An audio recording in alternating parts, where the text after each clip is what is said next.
Solve the differential equation y prime minus y minus x e to the x equals 0 completely. So we want the full, or more accurately, the general solution.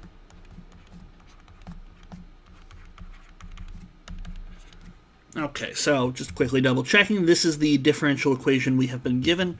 I notice there's a single y prime. This looks like it might be linear, but we should probably rewrite it so it is in what we call standard form. Okay, which allows us to identify our q of x, and our p of x in this case is just a minus 1. Okay. What's the next thing we do? Once we've got our linear differential equation in standard form, we find an integrating factor. Okay. So I'll call it ix. I know plenty of people use u pretty commonly. Okay. I like I of x just to remind me it's a function of x. And so integrating factors e to the sum antiderivative of our p of x, which in this case is minus 1. So e to the minus x would do the trick. I mean, e to the minus x plus 3 will also work, but you're just dealing with extra symbols that you don't need to at that point. Once we've got our integrating factor, what do? We multiply everything by it. And if we want to, we can turn this plus minus x back into a negative 1. But since the next step will combine all of this, there's really no need to.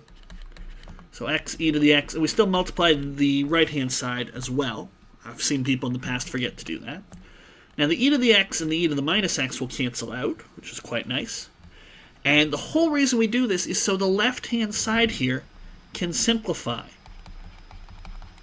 It'll be expressed as the derivative of the integrating factor times y. Okay, so all that's equal to x.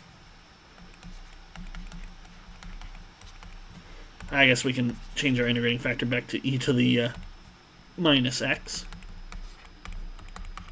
Well, that's great. Now, there's the y that we want. There's no more y primes lying around.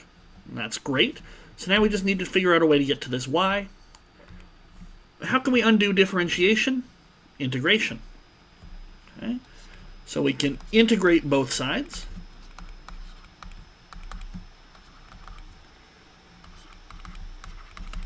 Okay, and the integration effectively cancels out the subtraction.